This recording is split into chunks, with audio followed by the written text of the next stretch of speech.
क्योंकि अब लड़कियां लाते हैं 25 साल की लड़की 4 जगह वो मुंह मार चुकी होती। और वर्णवादी कथा कहानियां किताब जला दो इनको, ना इनकी कथा सुनो ना कथा करो। वो भी बेवकूफ था जो कथा करने गया था और जिसकी चोटी और बाल काटे हैं। कौन सी कथा सुनाना चाहते हो? जिन कथाओं से ये देश नपुंसक हो गया, आज भी नपुंसकता के शिकार हैं हम सब, कहीं ना कहीं थोड़ा बहुत मैं भी होऊंगा। एक तो अपने घरों में कोई ऐसी किताब जिसमें जाति पाति को सही ठहराने की किताब हो, उनको फेंक दो। और मैं तो कहूं रद्दी में भी मत बेचो, कोई और पढ़ लगा सस्ती लेकर, उसको जला दो, उनको जलाओ। और इस तरह की कोई कथा करे उसका इलाज करो, उसकी एफआईआर दर्ज कराओ।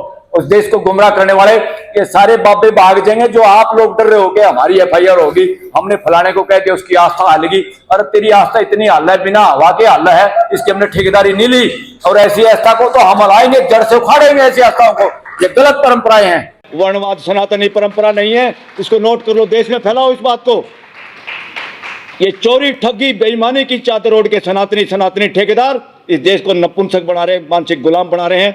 और इस देश में चोरी चकारी से उन चीजों को लागू कराना चाहते हैं।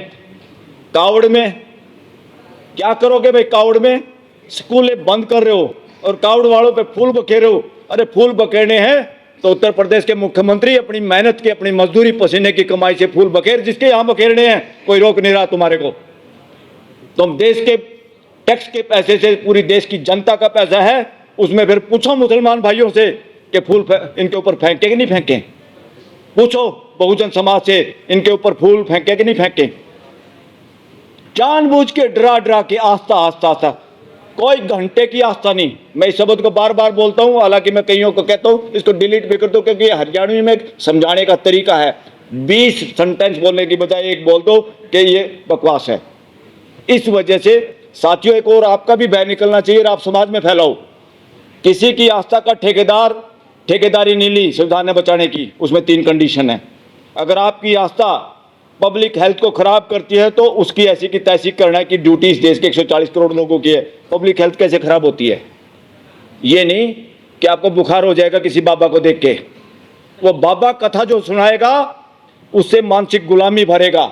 वो प्रेजेंट की बात से डरता है, वो प्रश्न पूछने से डरता है, उसको पता किसी बात का नहीं। इसलिए कथा कहने वाले काफी लोग गुमराह कर रहे हैं देश को। इनके ऊपर एफआईआर दर्ज कराने के लिए तैयार हो जाओ। इनकी एफआईआर दर्ज करो, भागेंगे लंगोटा लेके, अपने गमछे उठा के भागेंगे। एक तरह से ये असली जो लोग देश को मानसिक गुलाम बना रहे हैं कथा कहानियों के जरिए, सिलेबस में उस तरह की किताबें लगाने के लिए इन्होंने यूनिवर्सिटियों पे कब्जा कर लिया। साथियों, इस देश में उपराष्ट्रपति पद इस्तीफा देता है, दिन में ठाके लगाता है, शाम का स्वास्थ्य खराब हो जाता है। उसको बनाने के लिए एक प्रक्रिया है, किसी नौकरी के लिए एक प्रक्रिया है, उसमें कोई नौकरी लग गया और वो नौकरी ज्वाइन करने के बाद वो पोस्ट इस देश की है, किसी के बाप की नहीं है। कोई पद, उपराष्ट्रपति पद किसी पॉलिटिकल पार्टी, बीजेपी, कांग्रेस या किसी नेता, सीएम, पीएम, किसी के बाप की नहीं थी वो पोस्ट। और उस पोस्ट से अगर रिजाइन किया उस आदमी ने, उसको प्रेस कॉन्फ्रेंस करके बताना चाहिए असली कारण क्या था, वरना वो देश का चोर है, गद्दार है। जब क्या समझ रहे हो बेवकूफ? आप लेटर में लिखते हो मेरा स्वास्थ्य खराब हो गया, देश की जनता को बेवकूफ समझते हो? देश सब समझता है। 140 करोड़ लोग समाचार भी ना पढ़े, घर में माँ का मूड कैसा है, बाप का मूड कैसा है, भाई की शक्ल कैसी है, और अनुभव करते ही पता लगा लेते हैं माहौल क्या है, वजह क्या है। पूरा देश उनके इस्तीफे में लिखी हुई बात पे शक करता है और वो झूठ है। और उसी झूठ पे ट्वीट करता है प्रधानमंत्री नरेंद्र मोदी कि उनको बहुत अपॉर्चुनिटी मिली सेवा करने की और उनके स्वास्थ्य के लिए शुभकामनाएं। अरे अपॉर्चुनिटी तो आपको भी मिल रही है, आप भी इस्तीफा दे दो। ये देश थक चुका है तुम्हारी शक्ल देख के भी और तुम्हारी बातें और तुम्हारा कर्म देख के भी। और आप जुगाड़ बना रहे हो, देश का मूर्ख बना रहे हो।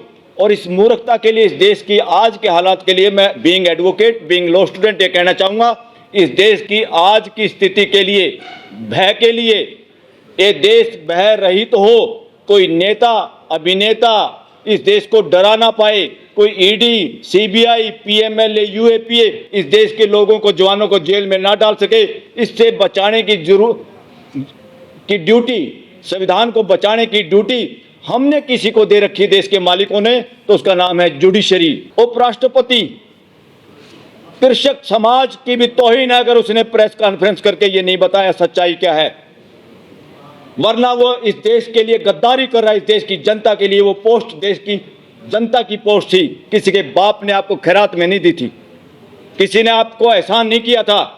बीजेपी की बपोती नहीं है ये देश कि बीजेपी ने आपको राष्ट्रपति बना दिया। बीजेपी के बाप का देश नहीं है, कांग्रेस के बाप का देश नहीं है ये देश, इस देश के 140 करोड़ मालिकों का देश है ये। इसलिए कोई ये सोचे हमने इसको बना दिया, हमने उसको बना दिया। और दूसरा, नपुंसक बनाने के लिए जिम्मेदार इस देश की पार्लियामेंट है, जिसमें हमारे जनप्रतिनिधि मुंह से बोलने वाले चौकीदार बैठे हैं। ना कोई मसीहा है, ना कोई ऐसा खुदा है जो जनता के साथ भेदभाव करता है। भेदभाव आदमी ही आदमी के साथ करता है, और वो आदमी करता जिसके अंदर दिमाग में खुरापात है कि मैं बड़ा हूं। ये नपुंसकता नहीं निकालोगे तो प्राइम मिनिस्टर को देखोगे या वाइस प्रेसिडेंट को देखोगे, गृह मंत्री को देखोगे, किसी सीएम को देखोगे। देश में पेट्रोल पंप पे कब्जा कर लिया, एक आदमी का फोटो है, भाई कौन है ये भारत का प्रधानमंत्री है। क्या होता है ये भारत का प्रधानमंत्री? कॉन्स्टिट्यूशन के तहत एक जिम्मेदारी की एक नौकरी है, एक पोस्ट है खाली, वरना 140 करोड़ लोगों को हम प्रधानमंत्री कहना शुरू कर देते हैं। पोस्ट एक है, उस पोस्ट पे कुछ आदमी बहुत बार चोर उचक्के, लफंगे, चरित्रहीन भी चले जाते हैं, तो उसका ये मतलब नहीं है वो महान है। कोई भी पद महान है और पद की गरिमा रखना ही मानता है। ये बात एक एक सिटीजन तक पहुंचानी पड़ेगी। और ये कौन पहुंचाएंगे? वकीलों की ड्यूटी है इसमें। वकीलों की क्यों ड्यूटी है? उनको संविधान का पता है, संविधान के लिए वो आर्गुमेंट करते हैं। और वकील ही ना बोलेंगे तो देश को तो वैसे कोई कंटेम्प्ट ऑफ कोर्ट में, कोई ईडी से, कोई पीएमएलए, कोई इनकम टैक्स से डराएगा। अरे हिम्मत है तो इस देश का प्रधानमंत्री और गृह मंत्री नार्को टेस्ट कराए। कहां तक इन बातों से डरोगे? किससे डरोगे? क्यों डरोगे? हिम्मत है तो नार्को टेस्ट कराए नरेंद्र मोदी। जिसको देखो कैरियर कैरियर, बच्चे 40-40 साल के हो रहे, उम्र नहीं, शादियां नहीं हो रही हैं तो डाइवोर्स और दुनिया भर के फैमिली डिस्प्यूट सुप्रीम कोर्ट में सबसे ज़्यादा पढ़े लिखे लोगों के हैं जो दोनों नौकरियां करते हैं। लोग सोचते थे टोटे में डाइवोर्स होता है, मैं कहता हूँ टोटे में नहीं, बेवकूफ़ी में होता है, मानसिक गुलामी में होता है। डिग्रियां दुनिया भर की, जीने का ढंग पता नहीं। ये क्या बोल रहे हैं, क्यों नहीं बोल रहे? एमएलए ले जाओ जहाज में बिठा के, आज तक सब्जी मंडी लग रही है इस देश में। क्या कर दिया लोकतंत्र का भाई आप लोगों ने? बातें करते 21वीं सदी की। देश में पार्लियामेंट चर्चा हो रही है, देश का जवाब आप दे नहीं पाए, जिसके आधार पे हमारे हजारों करोड़ का, 20,000 करोड़ कम से कम नुकसान करवा दिया देश का, पाकिस्तान के नाम पे हिंदू मुसलमान करने के लिए, लड़ाई के बहाने से। अरे तुम ठेकेदार हो, संविधान कहता है पड़ोसी से बढ़ाओ, जिसकी पड़ोसी से नहीं बढ़ती वो खुद बदमाश नंबर 1 होता है। अगर आप पड़ोसी से बढ़ा नहीं सकते तो तुम्हारे अंदर काबिलियत नहीं, भागो ये छोड़ के नौकरियां। प्रधानमंत्री हो चाहे मंत्री हो चाहे अपोजिशन के लीडर। और दूसरा, लोकतंत्र में अपोजिशन नहीं होता, इस देश में गलत परंपरा चल रही है साथियों। दूसरा, जो सनातन की चादर ओढ़े हुए, चोरी की चादर, वो सनातनी नहीं है। सनातनी परंपरा के कौन लोग हैं? तथागत बुद्ध, महावीर, जैन और गुरु नानक। ये 3-4 पंथ जो हैं, वर्णवाद को छोड़ के सारे पंथ इस देश के सनातनी परंपरा है। और यूनिवर्सिटियों के अंदर एक वीसी होता है, कहते पोस्ट एक है, रिजर्वेशन नहीं होगी। अरे बकवास मत करो, एक स्टेट में जितनी यूनिवर्सिटी है उन पर रिजर्वेशन लागू करो। कितने वीसी बनते हैं उसमें बांटो समाज को। सेंट्रल गवर्नमेंट की कितनी यूनिवर्सिटियां इकट्ठी करो उनको और उसमें बांटो। ये जानबूझ के इस तरह की जो शरारत करें साथियों, इससे जागना होगा। और आप लोग भी किस्मत के भरोसे बैठे हो, तभी तो कथाओं में जाते हो डरते हुए। आप अपराधी हो, आप और हम भी अपराधी हैं। इसलिए अपराधी हैं जब घर की औरतें, बच्चे या किसी इस तरह के प्रोग्राम में जाते हैं, हम हिम्मत से कह नहीं पाते, हमें इतने डर में डाल दिया गया। एक छोटी सी मूर्ति, बकवास मूर्ति किसी भी उसकी, जिसका कोई अस्तित्व नहीं, जिसका माँ बाप का पता नहीं, जिसके बारे में पूछे तो इतिहास नहीं, सबूत नहीं, उसके बारे में उसको मूर्ति को कहना इधर फेंको इसको, बच्चे ने ये देखा ही नहीं। कई ऐसी मूर्तियां हैं जो आजकल कहीं भी देखोगे, जिंदा आदमी, जिंदा लोग, जिंदा जानवर ऐसे होते ही नहीं। उस चीज को दिखा दोगे तो क्या होता है पता आपको? आपके बच्चे डरते हैं, मानसिक गुलाम बनते हैं, बचपन में मानसिक विकास नहीं होता। उस मूर्ति को हटाने के लिए आप भी कह नहीं सकते अपनी बीवी को, क्योंकि आपको भी डर लगता है कभी पता नहीं कल क्या हो जाएगा, नौकरी से चला जाऊं, एक्सीडेंट हो जाऊं, फलाना हो जाऊं। कुछ नहीं होता, और जो होता है उसको आप भी नहीं रोक सकते।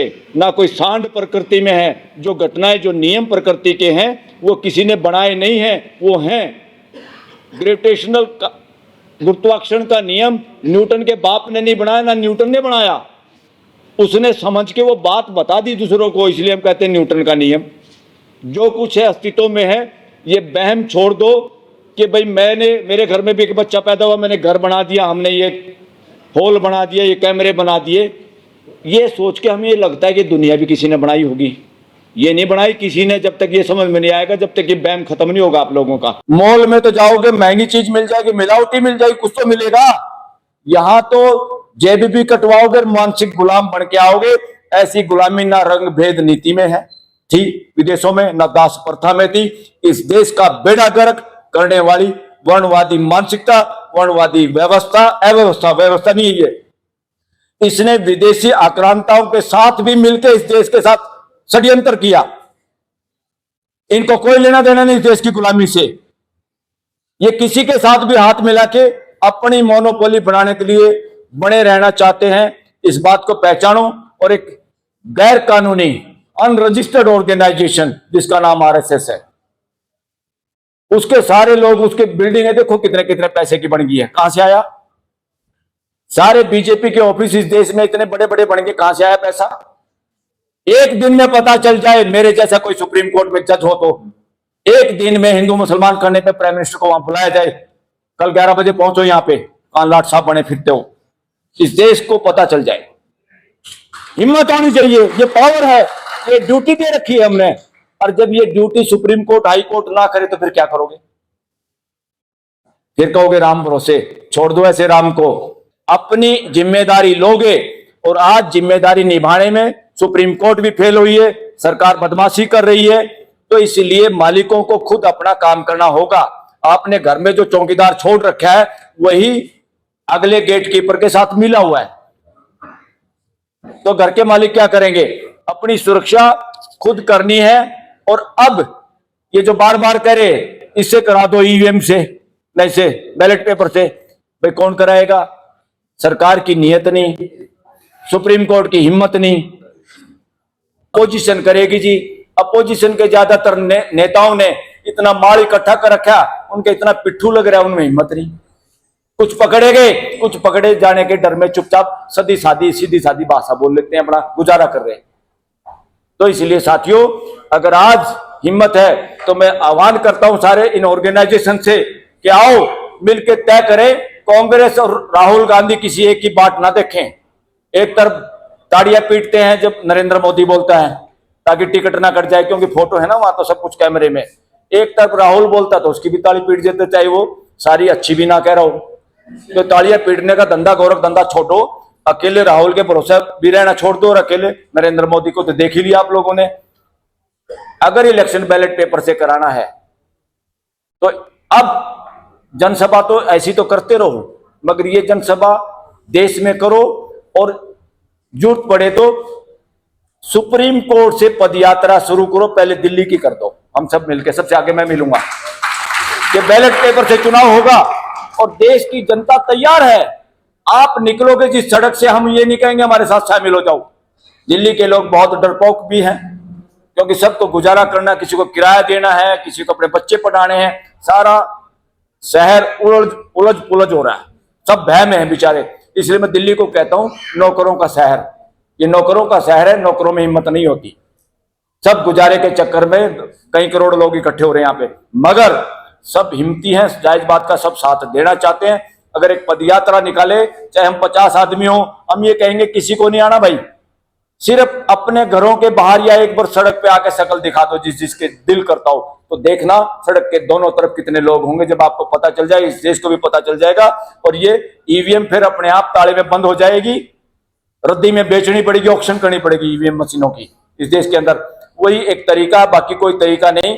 जब संविधान को बचाने में, संविधान के हिसाब से सिस्टम को लागू करने में कोर्टें फेल हो जाती हैं, तो देश के लोगों के साथ जनरल बॉडी है ये देश। जब आपकी सोसाइटी की टीम, एग्जीक्यूटिव कमेटी करप्ट हो जाती है, काम नहीं कर पाती, नपुंसक हो जाती है, तो जनरल बॉडी मीटिंग ही डिसाइड करती है, उन्हीं को काम करना होता। आओ मिलके वो सब काम करे। और देश में रिजर्वेशन, ये बहुत सारे लोगों के दिमाग में बड़ी गड़बड़ रहती है। रिजर्वेशन से बहुत फुदकते हैं। क्यों फुदकते हैं? काटड़ू भी भैंस का दूध पीने से जब उसको हटाते हैं वो भी फुदकता, छोड़ता नहीं। जिनको चस्का लगा हुआ ना गैर कानूनी, गैर बराबरी बेनिफिट उठाने का, वो इसको छूटने नहीं देंगे।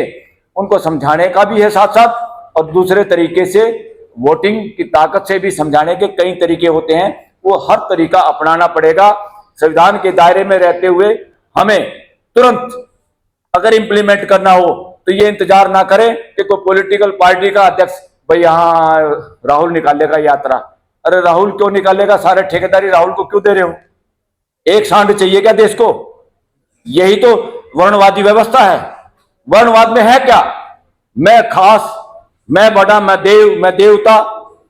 अरे देवता नहीं चाहिए, मानस चाहिए। बहुत दिन हो लिए इन देवताओं के चक्कर में, गॉड के चक्कर में, गॉड के चक्कर में इसी तीसी होली पूरे समाज की। अब इंडिया को इससे बाहर आना है।